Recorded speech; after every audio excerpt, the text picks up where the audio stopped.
Welcome to the Find Your Shine Again podcast. I'm Maximilian Messler, your host and transformational expert. Each episode features inspiring journeys of real people who overcame life's challenges, emerging stronger and happier. My philosophy, transformation can be rapid and profound. I've discovered on my own journey that so much more is possible when we harness the power of our minds. Untapped potential within us all, beyond imagination. And today I'm delighted to introduce our special guest and my dear friend, Caro, whose journey is really inspiring. And I'm really excited to have Caro on this podcast today. Thank you so much for being here. Caro is a co-author with Marie Diamond, which became a bestseller, which is really remarkable. It's a book series, Global Conscious Entrepreneurs, that also I participated in, and where we share, and conscious entrepreneurs share their experience, their transformation, and how consciousness and business actually can coexist, and actually how they belong together. And Caro is a creative, a designer, a coach, and so much more. And now I'm excited to hear from you, Caro. So tell us more about yourself. What an introduction. Thank you so much, Max. You're welcome. I'm very happy to be here. Feel very honored to be part of your show and a guest, and that I have the chance to share my great experiences I also had with you, especially with your methods as well. Yes, and I'm a coach too. I do teach and also work with different tools of NLP. I'm a psychological astrologer. I use many different tools from old philosophies like yogic philosophies, but also ways of resolving through hypnosis, meditation, and all these beautiful tools that we have in our toolbox to help people, walk different through life and consciously take different paths. Yeah. Thank you so much, Caro. And I mean, I immediately thought you're also a yoga teacher, right? So you give also classes and do breath work, and it's so many incredible things you do. And now I would like to start with the first questions, because life can be full of challenges and we all experience challenges in our lives. And I would love to hear your perspective on resilience. And maybe you can share with us a specific moment or time in your journey where you encountered adversity and found yourself resiliently bouncing back. And what insights and revelations did you gain from that experience? I very much believe that life can only be life because it has also challenges. That was for me the conclusion I had after of course facing several. And I definitely want to say that there are very big differences in qualities of those events. So, there can be some that is huge trauma and that has a very different quality than something that is traumatic in a way, but easier to overcome. And I have to say, for me, there were a lot of obstacles. I never felt that there was the biggest trauma, but there were definitely obstacles where I had to change the way I either think or feel about the world or myself, ideally both. So it starts with school. When I was a child, for me, it was like, okay, school is my universe. I'm moving in. And that was the chances and playground I had to walk through. That was everything I got, it felt like. And there was a point where I was really, really bad in school, and I had to repeat a class, and I was so scared I wouldn't make it to the A levels, couldn't study what I would like to. And, there was so much pressure on, and I'm pretty sure it's an easy topic, but it's not an easy topic when you're in. And that was the first time I had to really consciously decide that I do something different, that I do not necessarily do something different how teachers tell me or how my parents tell me, but that I need to find a motivation or an anchor or a reason why I do this. And that was kind of, let's say, the first start. And then, of course, there were so many others when life hits. And it was like, for example, when I think everyone can relate literally when it's about relationships, when you're in one and you have this future built in your mind with that person, and then suddenly something happens and that future breaks apart. So my almost husband, at that point, and we planned to have kids and everything was kind of perfect at that moment, he got suddenly into deep depression, what I felt was deep depression. And he didn't know what to do in his life. It was his crisis, and it became also my crisis because my life kind of was built with him in future. So he became a monk, and there was a very long journey in between how we still had to live together. My job got canceled. I should have moved to the US, didn't get the visa. We were still together there. We were kind of falling apart, the relationship, but we were still stuck in this old situation that definitely was signed for not being able to, be longer there. So it was this living and holding in this old world and trying to create something new, being stuck, but trying to change something. And overcoming this situation, this loss, it took me, I think, years. But the situation I could fix quicker. And it was bit by bit because suddenly there were so many parts in my life that were falling apart and I had to kind of create new. And I did. And it worked, even though it didn't feel like it. And I think the biggest gain in all of these crises is when you can solve something for you. That was definitely my revelation. When you can solve or can create something for you that even doesn't have anything to do with the actual crisis. I remember I started doing a lot more sports than I did before. It was kind of my way of working through all this pressure, all this pain, and so on. And at the same time, I started to cook different. So I explored all the ways of foods and I created all my own pasta and I got creative with it. And it had nothing to do literally with the job or with my partner. But in the end, I could create something and I could prove myself that I'm able to create something in my life.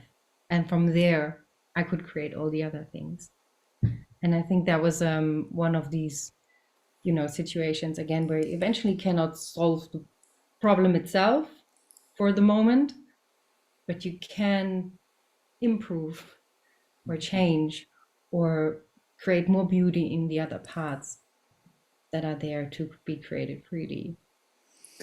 Wow, thank you so much, Caro. This was really deep, and I think all of our listeners probably can relate to one or another of your stories. And I think starting with what you said with school, so many of us make experiences that are so challenging, whether it's teachers, that put us down, make us feel we're less smart. Maybe it's the other children who bully us, and it can be really tough. And like you say, when you live that moment in time, it's your reality and it's the pain you face. But of course, we moved through it, and you moved through it and gained new insights that you not only rely on the opinions of parents, of teachers, but also what's within you and how you can adapt and change your thinking and feeling to move through this. And thank you also for being so honest and vulnerable with sharing the story about the relationship. And I think it's so impressive. And I mean, I think every listener who knows how hard it is to go through a breakup really feels how much of a struggle this can be. And sometimes you cannot fix, like you say, the situation itself, but you can only do things that improve your overall well-being in other areas of your life, and focusing on different parts, like you mentioned, doing more sports, being creative, doing cooking, creating your pasta, which is a really healthy way to cope, and thank you so much for sharing this and all your insights that you've gained from this already. And now I'd like to share a little story also from me, because, I personally also went through quite some challenges, of course, in my life. And it's also been challenging for me going through burnout, which I haven't shared on the podcast before, which obviously took a lot of mental and emotional toll on my life, but also a lot on my physical well-being, because during that time I experienced almost any sort of aching in my body that you can imagine. Like my joints were hurting, my digestion was completely off, I couldn't sleep anymore, I was completely out of energy. And this was going on for months and months, and probably even years in general. And it's been a real challenge for me also to move through these physical issues, so not just even the mental and emotional sides. And so health and well-being is such an important part, obviously, in our lives, because only if it's not working and if our well-being is not at 100%, we obviously realize how much we depend on it. And so I'd like to ask you about some of your health challenges, and maybe also, some of the beliefs that come with it, because oftentimes, we pick up certain beliefs. Like for me, it was you need to work hard, and you don't actually take time off if you're sick, but you just continue working. And these beliefs obviously have a lot to do also with our health and our well-being. So maybe you can share with us some experiences, or just things that shaped your perspective, coming from growing up, on health and self-care. Yeah, of course. And also thank you for sharing and for being that honest and vulnerable with the burnout. We have to say we both kind of have sometimes parallels in our lives. We both work together. I feel it's important to share. We both work together, and we both had our burnout, like our burnout. Mine showed different than yours, but we both were burned out. To give it that phrase, at the very similar timing. And we both quit almost the same day. So it was an interesting journey, and it was the beginning of a new part. So yeah, to jump back to your question, I maybe it's good to hook with the school story, because that to me shows so much how a belief can on the one hand help you and serve you, and sometimes is very welcome in our society, and then how that same belief can destroy you in a kind of way, or work against you, let's say it like this. So with that part of the school, I was always a very playful and sometimes chaotic person.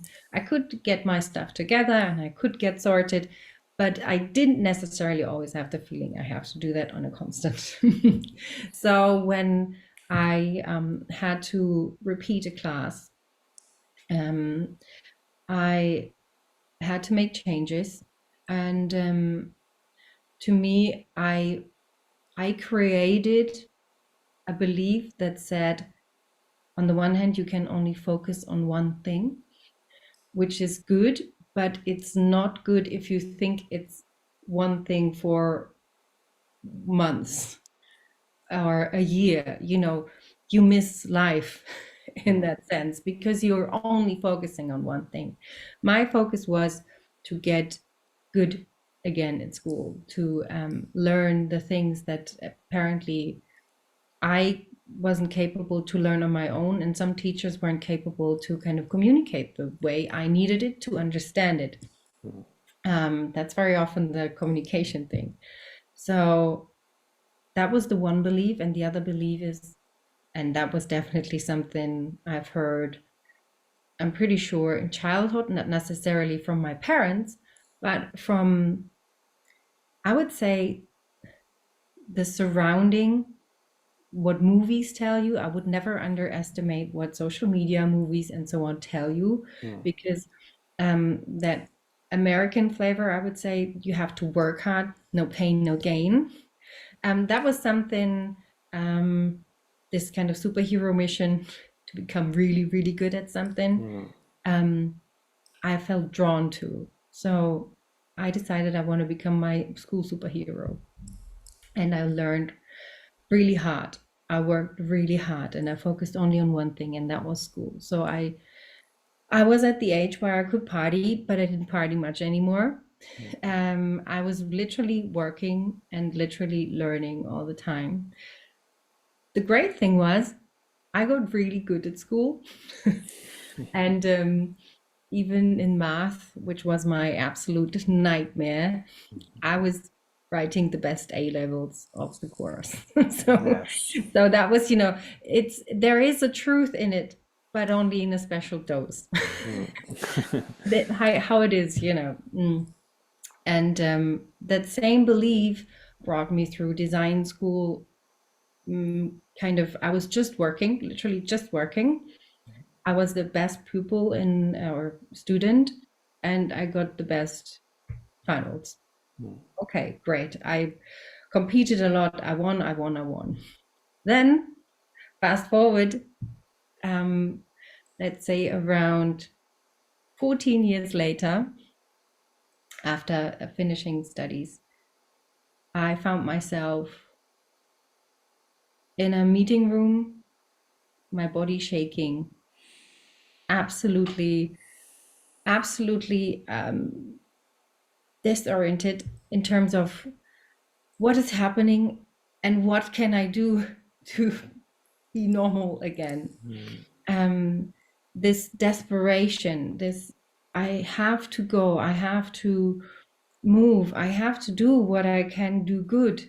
If I don't go to work, or if I don't know, sleep in or whatsoever, my whole world would crash. It was the only construct at suddenly from one day to another that could still make me get up, do something, and then kind of live through the day somehow.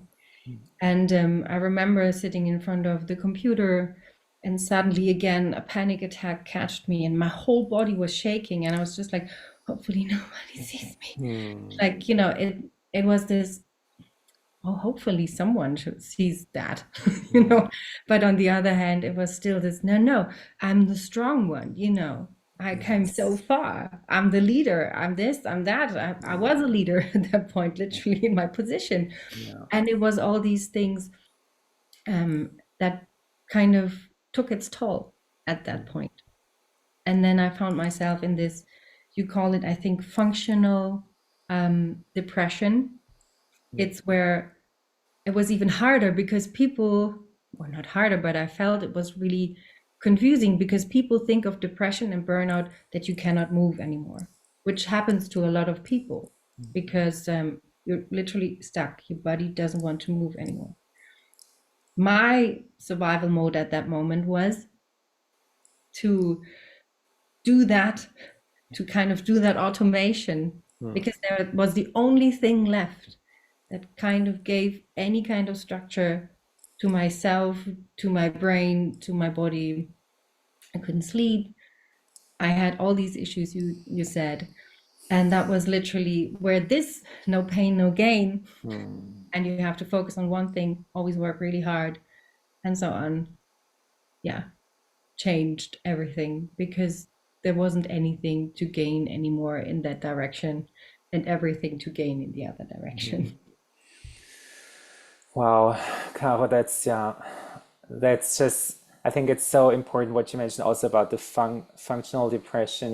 Been, and it's actually a kind of depression people in our society you wouldn't uncover because people appreciate if you work a lot, if you do a lot, and obviously inside it can look so differently. Like when you mentioned having the panic attack, it's like there's the outside and then there's the inside, and sometimes things look okay and maybe even like you achieve a lot, and you do, but that achievement and sense of fulfillment and well-being isn't felt actually on the inside, and then you have these two sides that are just really so far apart, and it's hard to move out of it. And obviously it's hard when you don't know how to move out of it, right? And you need to figure out what's going on with me and what could I do and what could I do differently. What would you tell the Caroline from back then, knowing what you know now? And that's a lot. Oh, I would tell her you might feel absolutely lost and devastated right now, but it's literally the phoenix from the ashes that will rise, because so many things needed to be questioned from my side to leave behind the autopilot and pilot and really consciously not restructure myself, but experience myself with how I walk through the day. What is my aim in life? What drives me? What do I identify with? What have I eventually learned I have to identify with? Is my job really that important? Is the Yes. job everything my identity needs? Is even though I love what I do, there are so many more things that I can do. And with this happening, you could say it was again a door to so many new learnings. I was a yoga teacher back then already, but becoming a coach, understanding how not only I function, but how we as humans function, our mind, our body, and the depths we can fall into, and the highs we can shine through. It was so revealing, and yeah, I learned so much ever since. Like it took me on a totally different journey, which I would have never taken if that wouldn't have happened. Yes. Yes, thank you so much for sharing this. And I agree. And what just came to me right now was it's a bit like, there's, if you want to say and call it like this, there's your soul, which is like everything.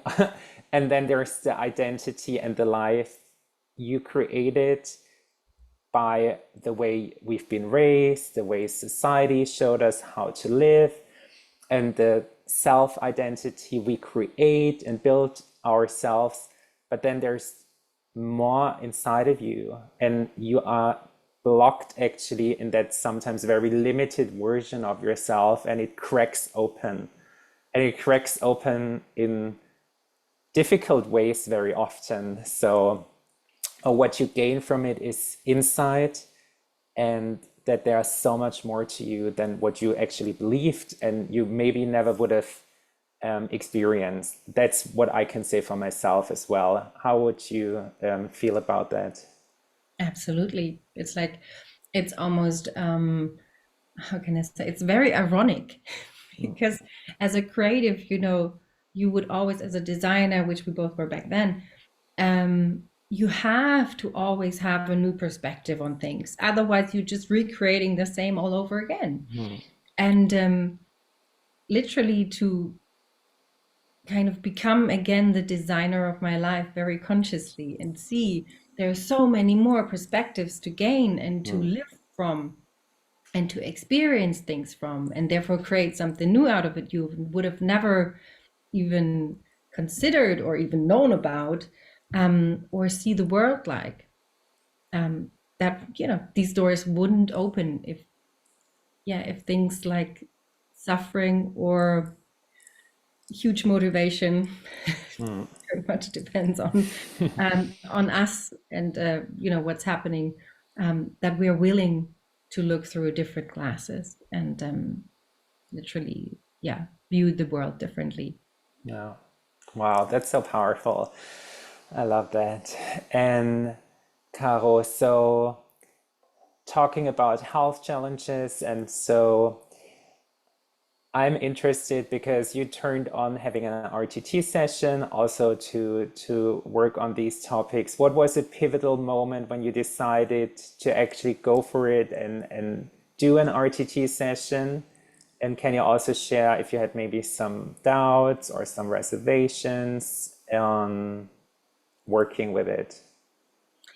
I have to say, as I've tried already quite some things, there wasn't too much resistance, even though I think as we both know each other personally, that was for me like, okay, how will that one be? Because sometimes it's just easier to open up in front of a person that creates a safe space, but you do not necessarily know, and therefore it's kind of without a story around that person, if we can say that. So that was my only tiny doubt, I would say. I have experienced hypnosis, inner child work, and worked with it myself before. I never did the rapid transformation before. And it was for me, when we did our first session, we were like, oh, that's super interesting how this is structured and how this literally, the journey you walk through. I loved it. I loved it when we did it the first time. And when we had another session where it was really about health issues of mine, where I was really desperate, you again were so kind to kind of turn on the rapid transformation process with me. And I think we both had the most, how can I say, revealing, adventurous experience and witness this in most incredible journey I think I've ever witnessed before. Absolutely, me too. It's been really incredible, and like the secrets of the universe almost presented itself while we had the session. So can you maybe walk us through the experience that you had during the session, and what was it like for you, and what were some surprising discoveries, unexpected revelations? It's your floor to to share what you want to share with the world as well, you know, on Okay. what insights you gained. Um, I think what to start with is that even though I have had already quite some hypnosis experience and so on, I do know about myself. Sometimes there are days where it's just hard to kind of go back. And it takes, you know, someone good, someone trustful and knows his job or her job at your side to take you there. The great thing was when we had our session, um, I I don't know, that day the gates were so open. I felt They were. it started with, usually because you start with how you introduce hypnosis, where you walk people literally in their subconscious, if I say that right. And I walked downstairs, and these stairs already were from, it was literally like the peak of high, very spiky mountains, you could say. And it was like walking around stairs down from that peak into a very foggy valley. And it was an incredible, but very also dangerous looking landscape, you know, because there was so much unknown, literally. I had to walk into that fog. And this is how our hypnosis, our rapid transformation session started. And the most interesting thing was that the room that showed itself, it was the fog. How much information I gained from that fog, that which sounds so weird, but it's almost as if the fog stands for something. It's almost like you are having a person in front of you, and that person is telling you something. It has information for you, or he or she. In that case, it was the fog which was standing for something, and therefore it's so incredibly powerful how the rapid transformation works, or hypnosis, or how you work with your subconscious in general, because everything has to tell you something. Everything has information for you. You just need to dare to look at it and ask questions, ask the right questions. And you done perfectly to kind of give me that questions at that moment when I didn't know.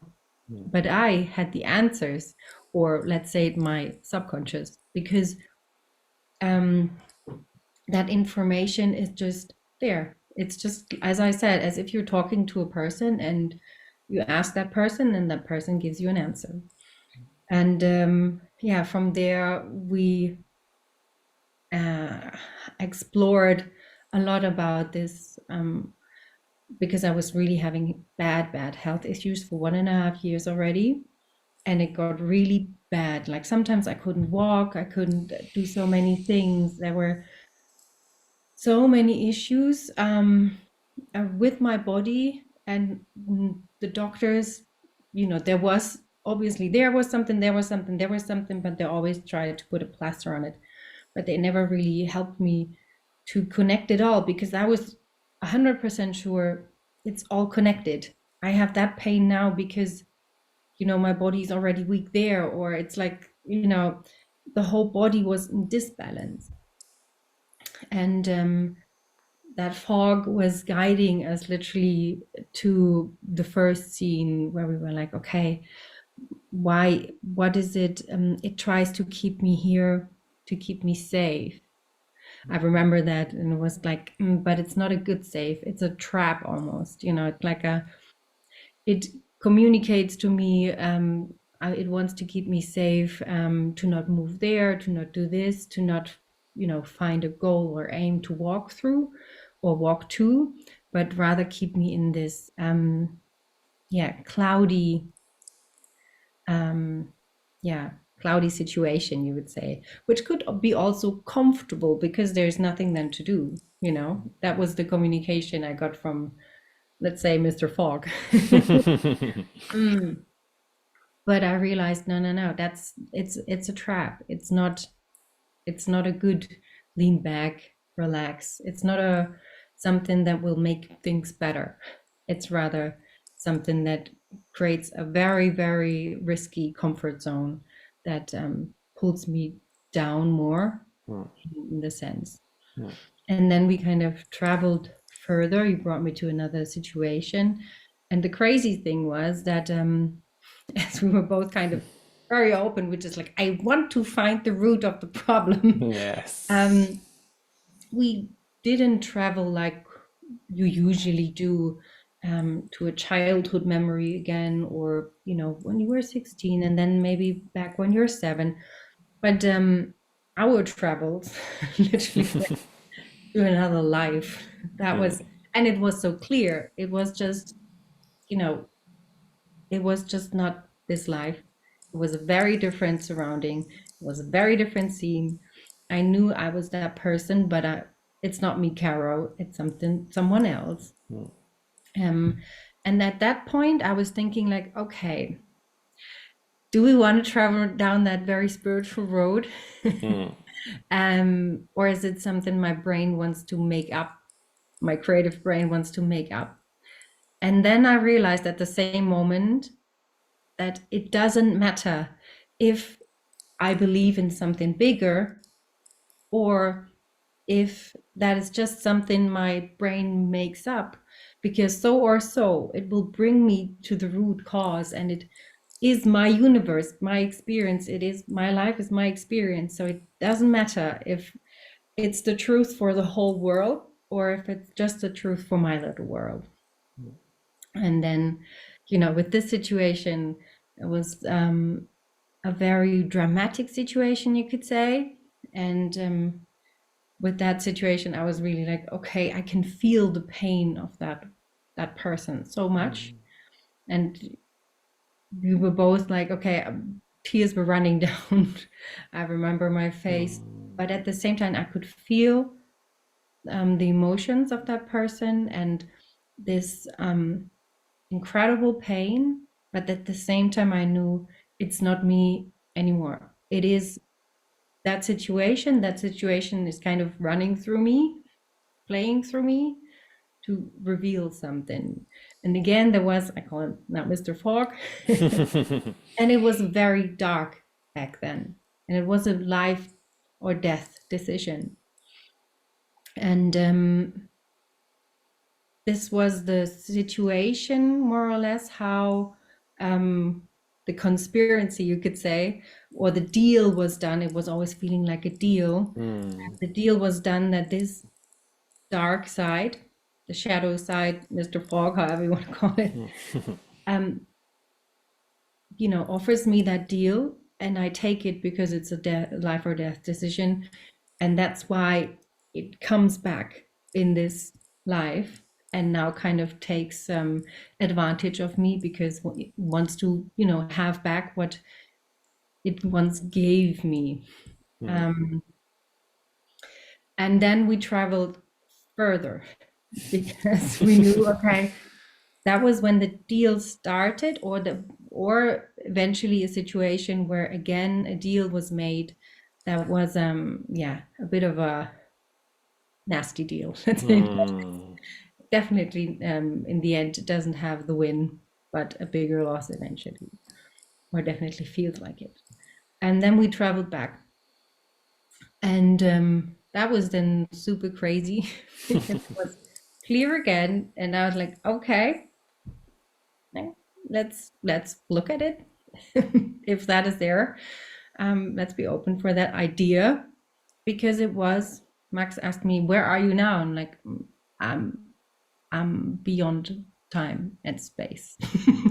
I'm not a human, I'm not a living being, material living being.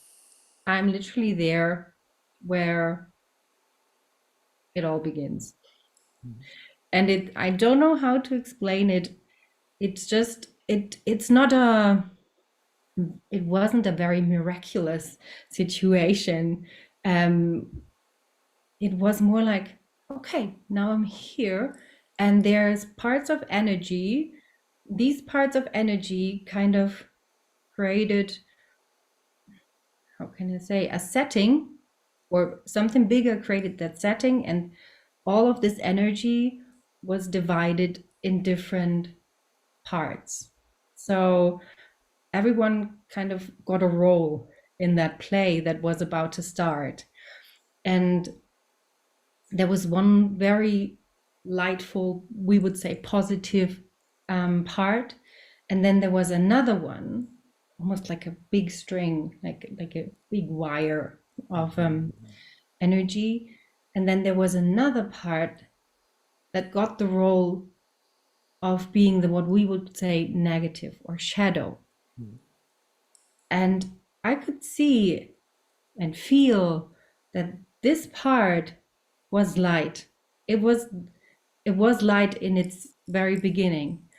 But as it said, okay, I'm going to take over that role, there was this one situation where all the pain, all the darkness, all the things negative, all the suffering kind of, how can I say, crushed into that string, and all of these feelings at once hit it, and it turned dark.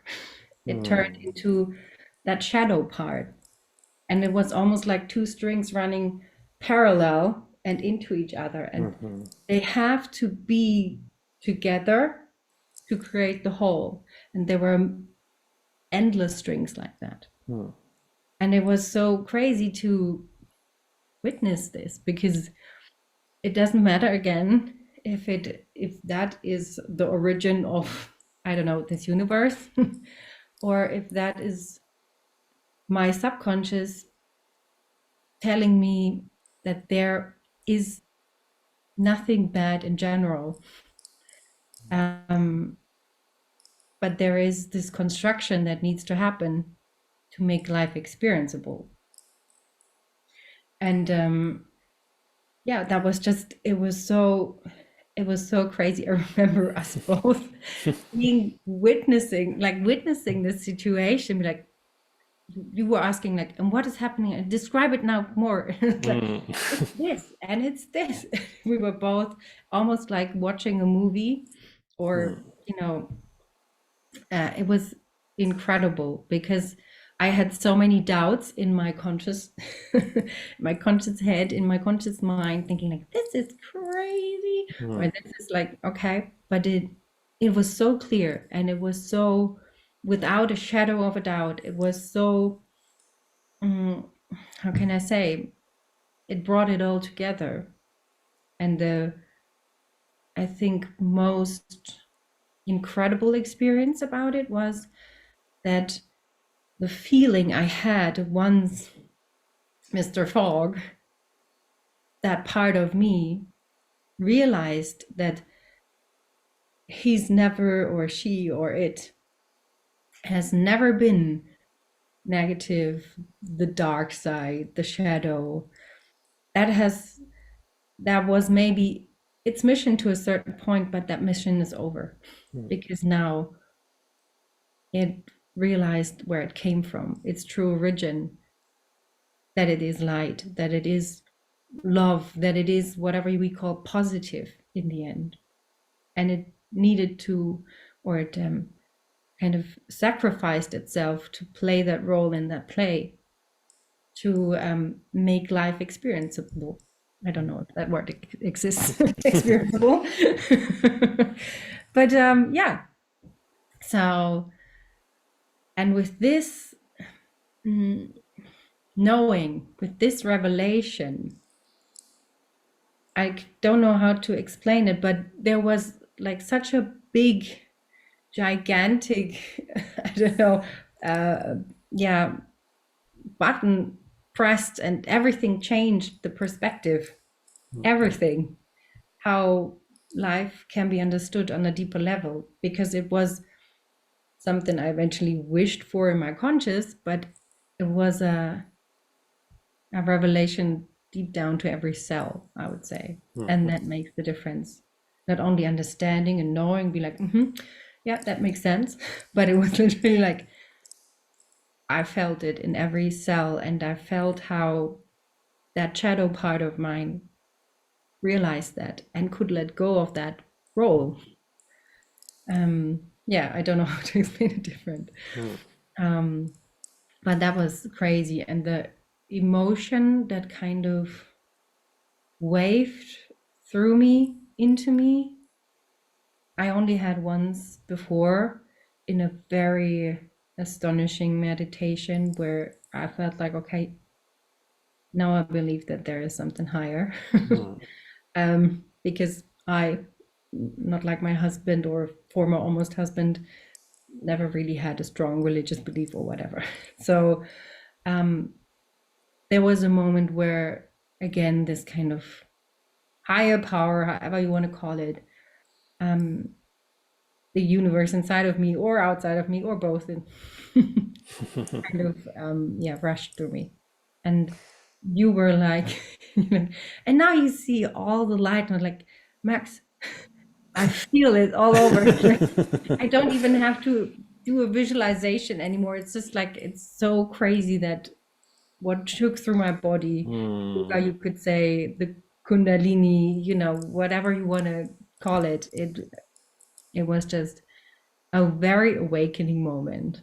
Yes, a very awakening moment. It was also for me, having to experience this with you, and thank you so much for sharing. And obviously, it's like you say, you experienced it, right? For me, also, it's been the hearing about it and the knowing consciously, but to experience it within every cell of your body, like you describe it, I think is what creates the shift within you, right? Because we can read, we can listen to things, but to experience something creates a real transformation. And what I like what you said, whether it's real for everybody or not, it's real within your universe of consciousness. And I think that's so important to realize. In the end, it doesn't even matter, what this life, another life, it's what this subconscious mind, what your consciousness brings up that's relevant, that we deal with, that we look at, and it's always going to tell you something. Like you said, the fog, we started with the fog, and the fog has so many informations because the subconscious works with pictures, and there lies a lot of information in it. So we went really deeper and further than I ever gone before, and probably you did too. And I think it's so important to share this with others because it will just create a different perspective, to see maybe things from a different perspective. What would you say was the main perspective shift you gained from the session? The main perspective shift I definitely gained, and what I want to share and what I want the world to know, Yes. is literally that even though we have this reality where really bad things happen, and I don't want to take away any how you say, like, recognition about suffering and so on, and Yes. unnecessary suffering from my experience. In the end, it all is coming from the source of love, and we can, how can I say, when we look at ourselves of what we believe and how the world shall be, how our experience in this world shall be, we can go back to, or we can identify again, that it's all light, that it's all positive, that it all has the power to be positive, because that's where it's coming from. It just needed to this kind of duality or parting just needed to happen to make you become aware that, when you feel lonely, you know how it feels to be not lonely. That you feel that, when you feel happy, because you know the opposite. Like that Yes. rule where you say, universe will always show you the opposite to kind of give you the experience of what you are not. So it's like you can only know what love is when you experience how not to be loved, all these things. So in the end, it's all just one. And the great thing is that it's not from the negative dark and it's all, I don't know, one dark soup, but it's all from that very, very positive, loving energy that wanted to give us this opportunity to experience everything.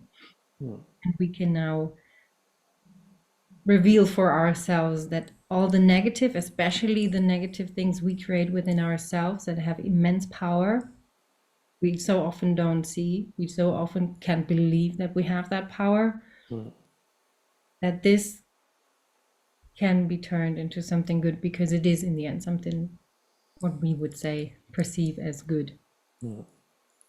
Wow, thank you so much. And one question just came to my mind. Would you say we need to fight the dark? We need to fight the negative, like from the perspective you gained now? Because oftentimes, we're like, I need to fight this. I need to, coming from your perspective now, what's your take on this? No, definitely not. And or I guess a lot of people know that wording, what you resist persists, or what you fight, will get bigger, because, yeah, you create more distance, let both be bigger rather than embracing it, integrating it, however you want to call it. But that experience literally was the evidence for me that you have to look at it, because everything shadowy, everything dark, everything that is connected to any kind of suffering has a source of missing something of the good. Of, it's like it's it is this search for love, connection, want to be seen, be heard, um, you know, having purpose.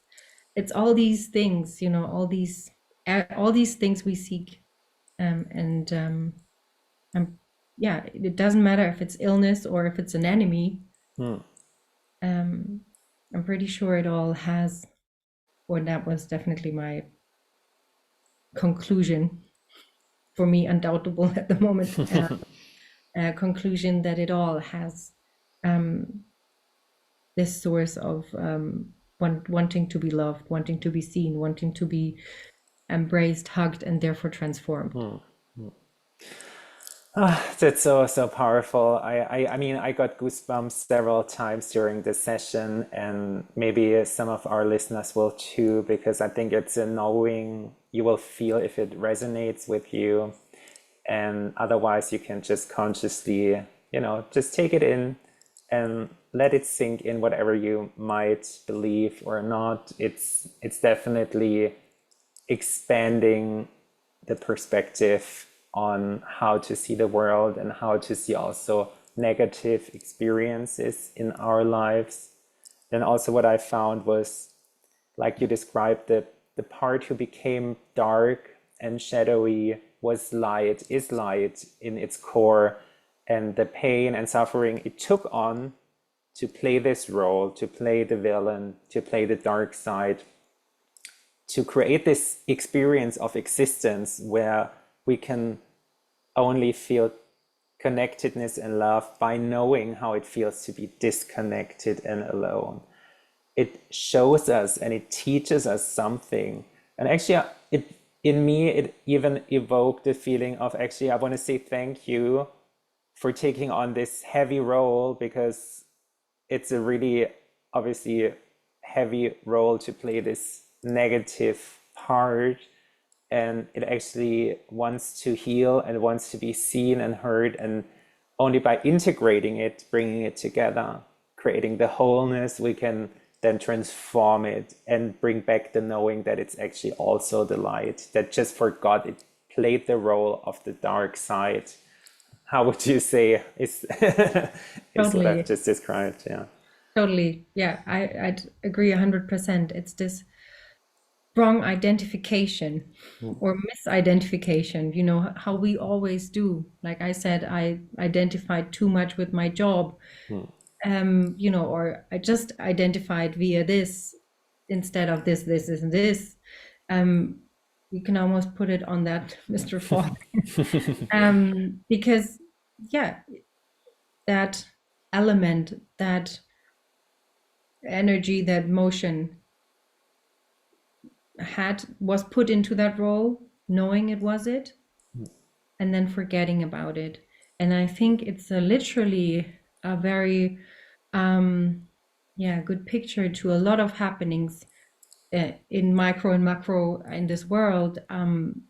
When you see sometimes there are wars fought where people do not really remember where it started and why, or that there are people and not loving each other, or being hard on another and fighting and working against rather than together, and not remembering where it started, not knowing what was the original trigger and why I suddenly identify with this being this. I think it's a big picture for so many things that happens within us, around us, in big and small. Thank you, Caro. And now, since we've worked on obviously the health challenges in the beginning, and then it led us into this really transformative, universal, insightful session, can you share with us maybe like an example of a breakthrough moment after the session when you experienced that your health and well-being changed, shifted, you made a leap forward? And yeah, how did you realize it?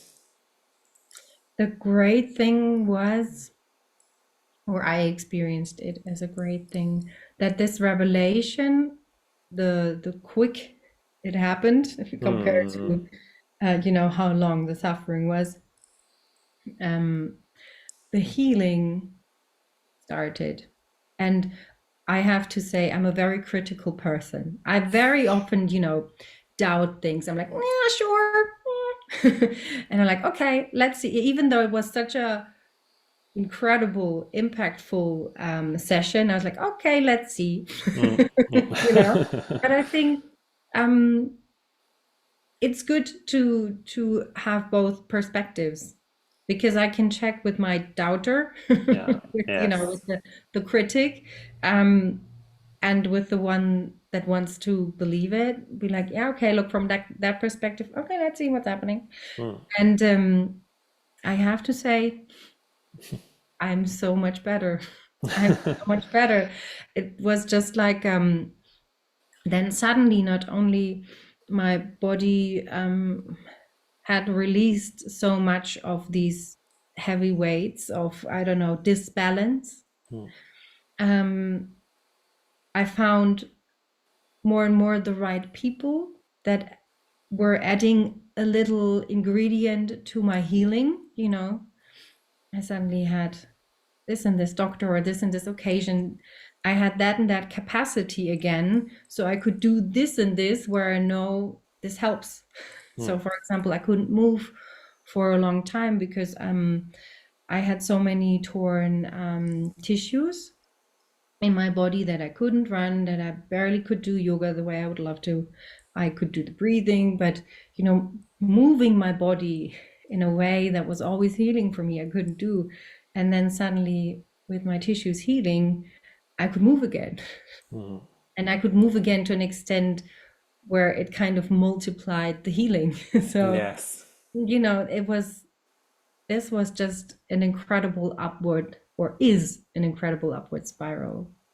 Yes. And yeah, so there's not one moment, but it's a series, it's a journey. And waking up every morning, not having this how can I say, these dangerous, not only thoughts, but something that is more than just a negative thought, and this cloud hanging over you, literally again. Mm. Mm. um yeah, that that was yeah, the quality of my life has changed again, big time. Oh. Wow, and that's so, so incredible and so powerful. And I'm so happy and excited for you, obviously, that this upward spiral is continuing, because obviously it's a process, but it's aligning you with new opportunities of further healing, further integration.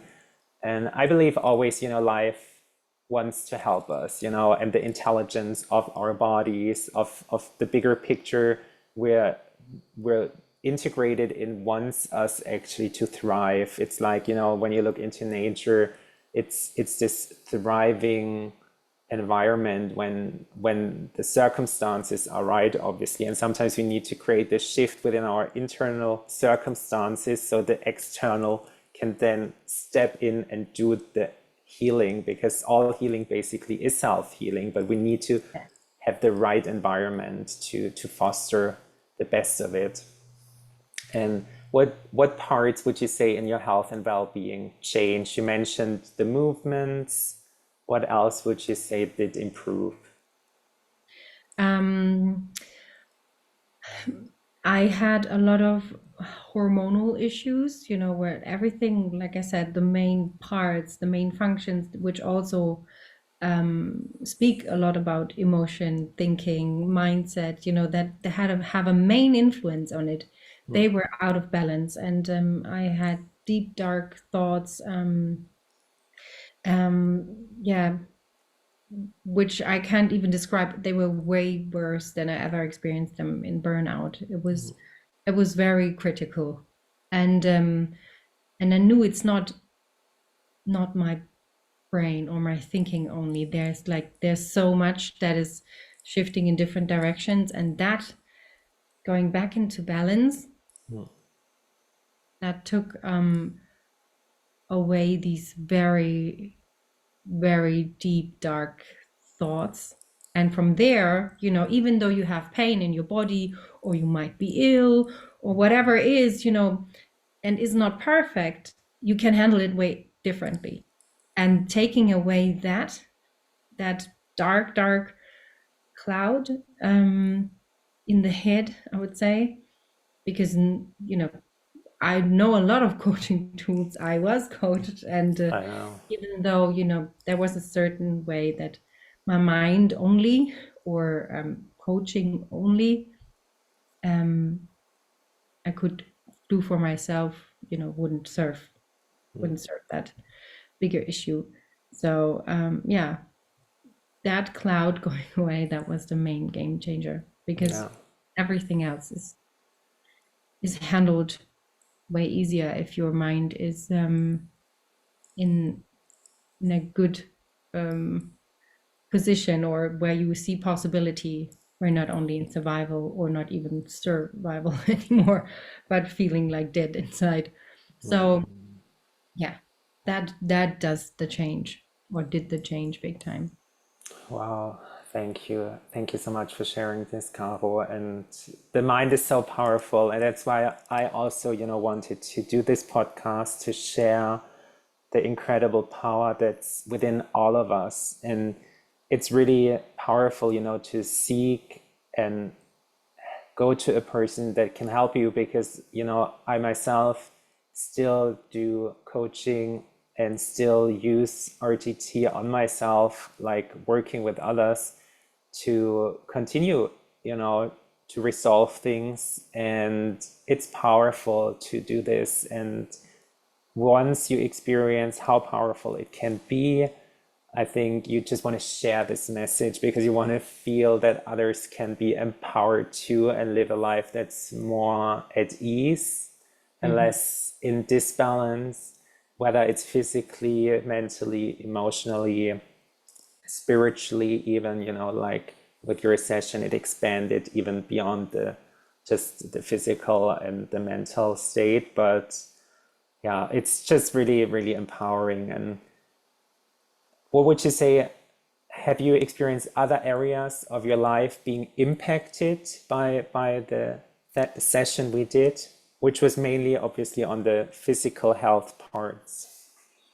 um of course, I mean, it was such a general message, let's say it like this, um or all over healing message, that it definitely is a daily reminder for me whenever there are issues coming up with people, in relationships, in whatever situations life brings.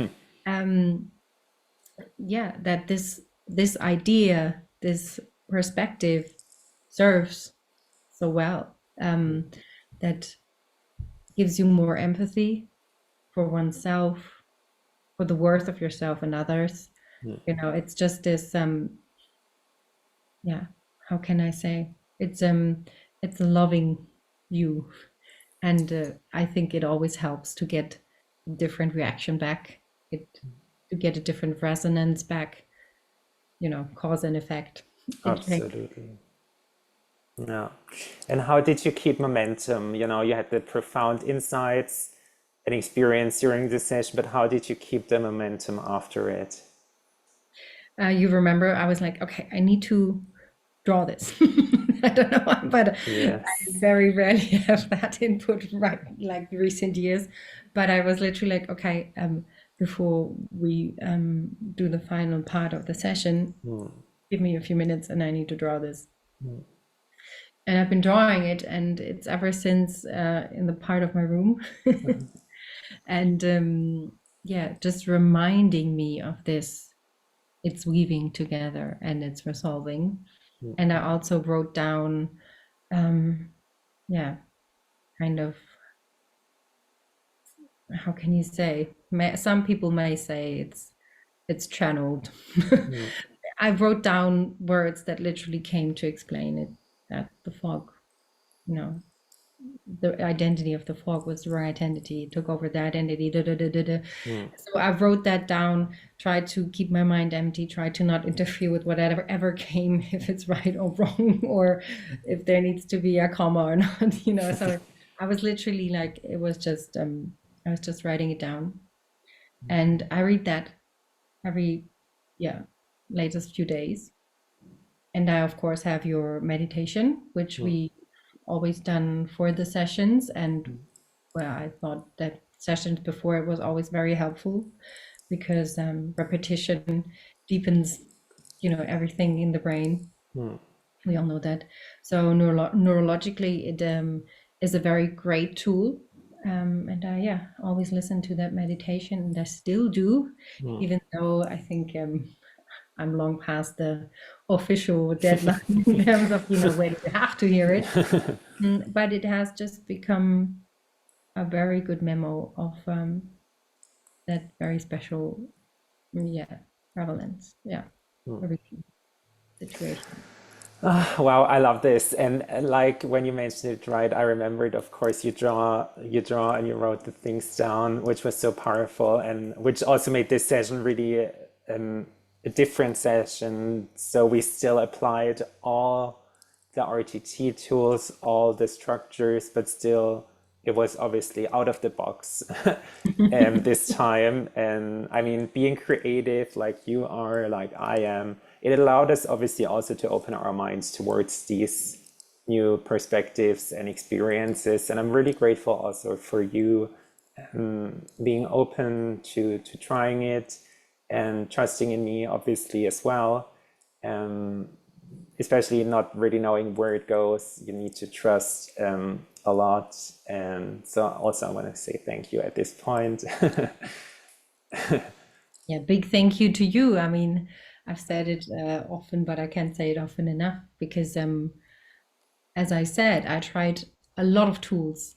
I've and I really didn't know what to do anymore. Really, I really didn't.